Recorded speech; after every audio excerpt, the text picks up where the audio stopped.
Hello, everybody. She bring along a World Cup flag. Yes, yes, I was going to say, I didn't bring the Norwegian flag because it's the World Cup. Of course, they beat Brazil. Tomorrow they're playing against England, so you can go and support. And Singapore flag, next month is our 61st birthday, which we'll be celebrating. But the reason why I brought the two flags along is because I've lived my whole entire life, basically half-half, means 50% of the time in Norway and 50% of the time in Singapore. So I was born and raised in Singapore, true Singaporean. I still have my Singapore passport, but I've lived my whole entire adult life in Norway for more than 20 years. And these two countries have given me a lot, and they have all very special places in my heart. So when I was very young, somehow at around 8 years old, I already knew that one day I'll be living in a country very far away from Singapore. I don't know why, I just knew it. And somewhere very cold and with snow. But along the way of growing up, in those growing up years, I have totally forgotten that feeling, that strong feeling I had when I was 8 years old.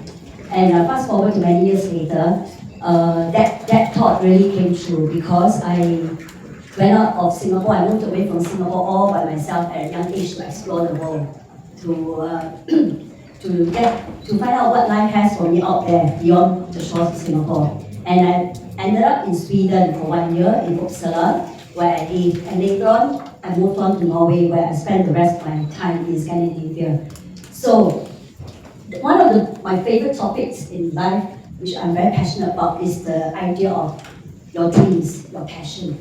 Every one of us, I believe, we do carry a dream in our hearts, whether it's small or big, whether it's just one dream or several dreams. We all have things that we love to do and we want to achieve in life. But as I speak to many people about this topic, I was surprised, that many people told me that they have never really thought about what they're passionate about or what their dreams are. And I always feel a sense of fulfillment and happiness after leaving them and letting them know, they gave me the feedback that they're so happy knowing that they have something that they can aspire towards. That, it gave them a sense of sort of like awakening to find out what they're passionate about, what they dream of doing, and what they dream of achieving in this life. So the dreams that I've always had since I was young, there were three things I wanted to be, three different things. I changed my career dreams as a child so many times that my mom lost track already who I wanted to become when I'm adult. So I wanted to be a florist, I wanted to do interior design, and I wanted to study law. And amazingly, I actually achieved all of these three things, but not in the way that I had envisioned for myself. So I started with my law studies in Norway. First, I completed my basic degree in Singapore before I left. And in Norway, I had the chance to actually fulfill my dream to do law, because that was something that I did not do in Singapore. And it wasn't just law in English language, but it was law in Norwegian language. So it was such a crazy idea to me, but I don't know how I got into the law faculty. I applied and I actually got in. And it was amazing for me to look back on those 5 years of my studies in Norway, doing Norwegian law, and seeing how, I'm different from the Norwegian students, and the challenges are much more for me. So I was doing it not in my comfortable language of English, but Norwegian.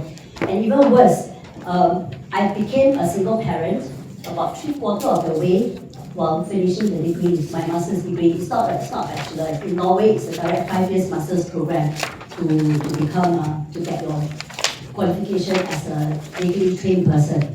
So 3/4 down the way, I became a single mother, raising 2 children on my own.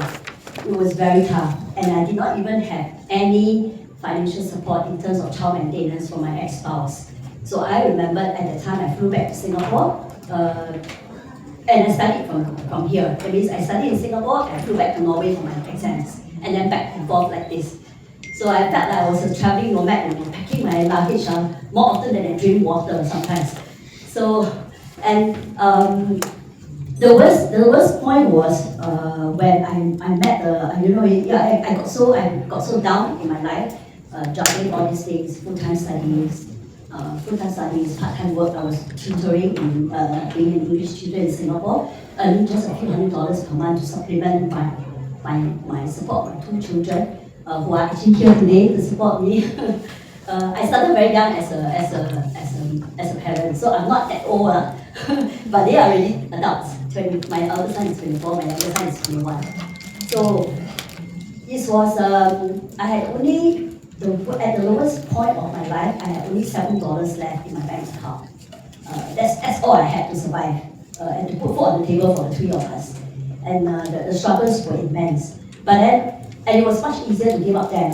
I could have just given up, and a lot of people told me that they were amazed at how I've been holding on to my dreams.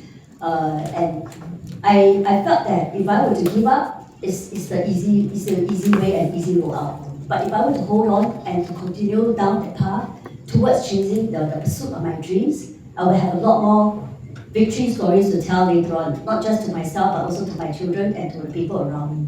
And to be able to let them know that anything is possible if you put your heart and mind to it.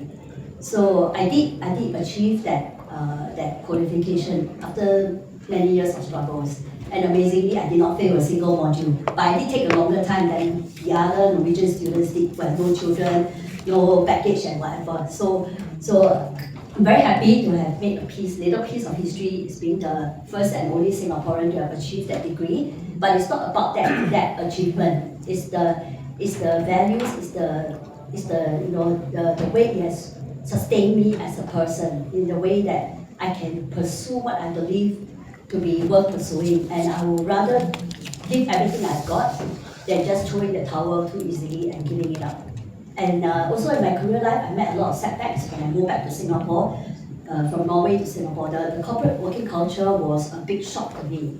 And the way, the things that I had to face, the challenges, the office politics, I was really not used to all those things compared to the way we work in Norway. So I had to go through a long journey of adjusting, recalibrating myself, adapting myself, and reinventing myself, in other words. And along the path, there were critics, there were naysayers, there were people who didn't believe in me. But at the end of the day, I've always reminded myself, it is not the external critics' voices or the naysayers that matter the most. It is what you say to yourself internally that is the most important. That is, if you have a dream that you have to hold on to it. And come what may, you have to pursue it, because at the end of the deathbed, when we are all, at the end of we'll all leave this earth one day, right? So you can imagine yourself lying on the deathbed one day. Who do you think will be the people surrounding you? Do you think it's the critics and the naysayers? No, right? Nobody from that group will be there surrounding you on your deathbed. It's only your family, your loved ones, and maybe even some close colleagues will be there to say their final advice to you. So when I think and imagine of that scene, it gives me the strength, it gives me the courage to push on regardless of the cost and the challenges I have.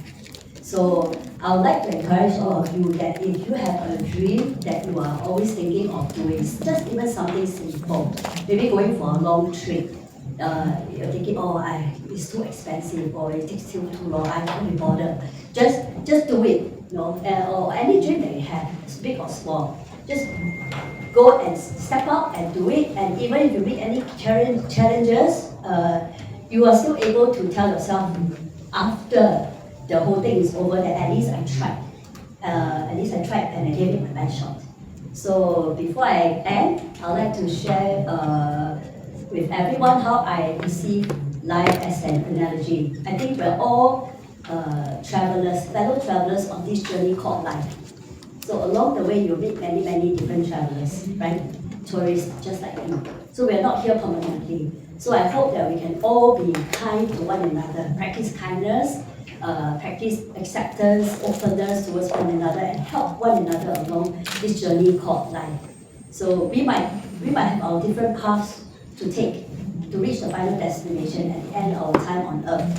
So let's just be kind and do good to other people, and then be a circle of like this community that we have built here to encourage one another. Thank you so much for your time.